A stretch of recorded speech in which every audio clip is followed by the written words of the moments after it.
पिछले कुछ हफ्तों से उत्तराखंड में एक हैशटैग लगातार ट्रेंड कर रहा है। उत्तराखंड मांगे भू कानून। और गाइस, पिछले कुछ समय से उत्तराखंड में भू कानून को लागू करने की मांग लगातार उठाई जा रही है और लग भी रहा है कि उत्तराखंड के लोग पिछले भू कानून में सुधार लाकर ही रहेंगे। और गाइस, यही एक लड़ाई है जो उत्तराखंड के लोगों की अपनी हक की लड़ाई है। यूं कहें तो उत्तराखंड के लोगों की अपने अधिकार की लड़ाई है।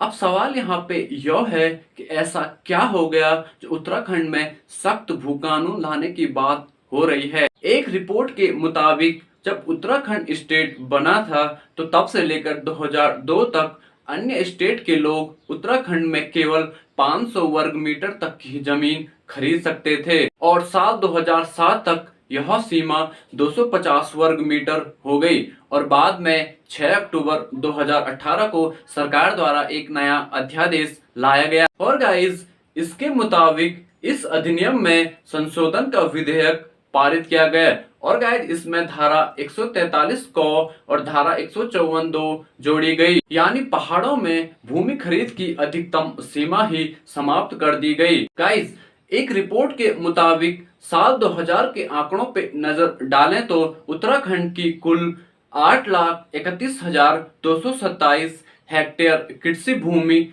8,55,980 परिवारों के नाम दर्ज थी। इनमें 5 एकड़ से 10 एकड़, 10 एकड़ से 25 एकड़ और 25 एकड़ से ऊपर के 3 श्रेणियों की जोतों की संख्या 1,08,863 थी। इन 1,08,863 परिवारों के नाम 4,02,22 हेक्टेयर कृषि भूमि दर्ज थी, यानी कि राज्य की कुल कृषि भूमि का लगभग आधा भाग। इसके अलावा जो 5 एकड़ से कम जोत वाले परिवार थे उनके पास कुल इतनी हेक्टेयर भूमि थी। ये सभी आंकड़े हमें यह दर्शाते हैं गाइस, किस तरह से उत्तराखंड स्टेट के लगभग 12% किसान परिवारों के पास उत्तराखंड स्टेट की लगभग आधी कृषि भूमि है और इसके अलावा जो बचे हुए 88% यहाँ पे कृषि परिवार हैं वो लगभग भूमिहीन की श्रेणी पर आ चुके हैं। चलो गाइस, अब आगे बात करते हैं हिमाचल का भू कानून क्या कहता है। हिमाचल के मुकाबले उत्तराखंड का भू कानून बहुत ही लचीला है, इसलिए सामाजिक एवं राजनीतिक क्षेत्र में सक्रिय लोग एक सशक्त और हिमाचल के जैसे भू कानून की मांग कर रहे हैं। क्या है हिमाचल का भू कानून?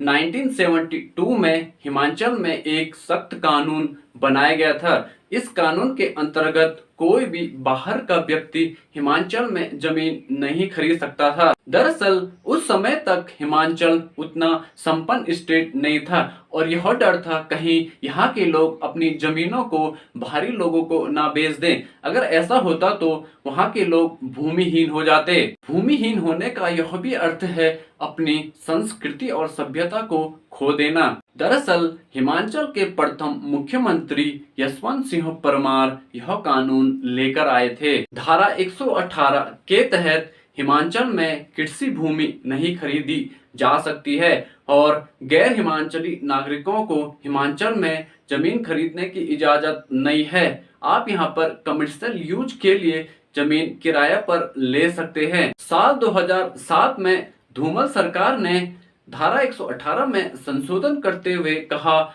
जो भी बाहरी लोग हिमाचल में 15 साल से रह रहे हैं वे यहाँ पे जमीन खरीद सकते हैं, लेकिन बाद में अगली सरकार ने इसे 30 साल कर दिया।